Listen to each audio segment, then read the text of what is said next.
4 years ago, Moza didn't make a single piece of sim racing equipment. They made camera gimbals. Today, they're in 80 countries. They've got an official Gran Turismo partnership, a Porsche works driver as an ambassador, and a product range that runs from $150 entry bases to 25 Newton meter monsters. Nobody has ever moved through this market that fast, and that speed explains both why people love them and what they get criticized for. So here's Moza in 2026, where they came from and why it matters, what they're genuinely best in the industry at, where the cracks show, the thing they do that no other sim racing brand does, and who should actually be buying their gear. Start with the gimbals, because it's not a fun trivia fact, it's the whole explanation. Goodson Technology was founded in Shenzhen in 2012 by automotive engineers and sim racing drivers, and they became a market leader in professional camera stabilization. Now think about what a gimbal actually is. It's a system that holds a heavy camera perfectly steady using electric motors, reacting hundreds of times a second to movement it has to predict and cancel out. That's precise, low latency, closed loop motor control, which is exactly mechanically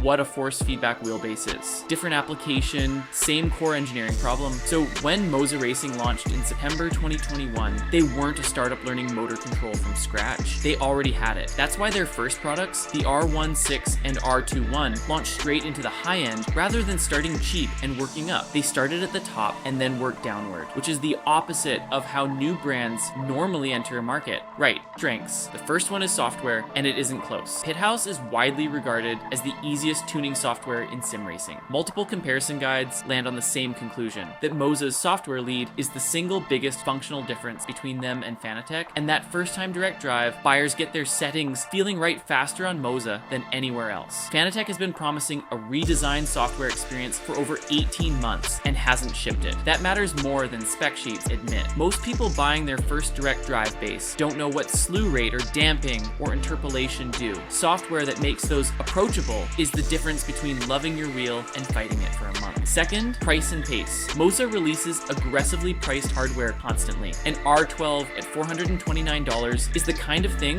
that resets a whole price tier. And while Fanatec has held or raised prices on most of its lineup, Moza has kept pushing down. The value gap between them is bigger now than it was in 2024. Third, breadth. Bases from under $200, 25 Newton meters. Wheels, pedals, shifters, handbrakes, dashboards, cockpits, and now a $3,000 motion system. There is no gap in that range. Whatever you want to spend, they sell something. And fourth, momentum. Officially licensed Porsche and Lamborghini wheels. Mercedes-Benz and MotoGP collaborations announced. A Porsche works driver as global ambassador. And as of this month, official partner of the Gran Turismo World Series, with Polyphony co-developing a Gran Turismo branded wheel and Moza working toward its first licensed PlayStation hardware. Worth being clear that PlayStation gear is subject to Sony's approval and nothing is shipping yet. But 4 years from gimbals to a Gran Turismo partnership is remarkable regardless. Now the weaknesses, and they're the flip side of the same speed. On pure force feedback fidelity, Moza isn't at the top. Comparison after comparison puts Simagic and Acetec ahead at equivalent torque, and there's a reason for it. Pithouse doesn't just pass the game's signal through, it adds an interpretive layer on top. In a sim with a thin base signal that's flattering, the wheel feels alive. In iRacing, which already sends dense detail, that same amplification reads as busy rather than clear. The well-known fix is turning road sensitivity down to around 9 and letting the sim do the work. That's a design philosophy, not a defect. Moza tuned for immediate impressiveness, and for most people, that's the right call. But if you want raw transparency, this isn't the brand that gives it to you. Second, and this is the cost of moving fast, there are owner reports of a beta-ish feel to some products, odd high-pitched noises, firmware fixing an issue, and a later update bringing it back. It's not universal, and I don't want to overstate it, but shipping this many products this quickly means less time per product, and a firmware regression pattern is what that trade-off looks like when it goes wrong. Third, resale. Moza gear depreciates harder than Fanatec, and the reason is almost flattering. New Moza equipment keeps getting cheaper, so used Moza equipment has to be cheaper still. Fanatec holds its value clearly better. If you're the kind of person who upgrades every year and sells on, that's real money. And fourth, console. Right now, Moza is essentially a PC brand. There are Xbox variants at the entry end, but no PlayStation support, and PlayStation is where the console racing audience mostly is. The Gran Turismo partnership is the clearest signal yet that this is being fixed, but it's a signal, not a product. So who should buy Moza? If this is your first direct drive setup, they're the easiest recommendation in sim racing. The software is the friendliest, the pricing is the most aggressive, and there's an upgrade path in every direction without leaving the brand. If you want the most lowest performance per euro, particularly in the mid-range, Moza is consistently the value answer. If you fly as well as race, nobody else offers you one ecosystem for both. But if you're chasing the last few percent of force feedback fidelity, Simagic and Acetec do it better at the same torque. If you race on PlayStation, you're waiting. And if resale value matters to your upgrade plans, factor in the harder depreciation. Moza went from camera gimbals to a Gran Turismo partnership in 4 years, and they did it by being cheaper, easier, and faster than everyone else. Everything good about them and everything people complain about comes from the same place.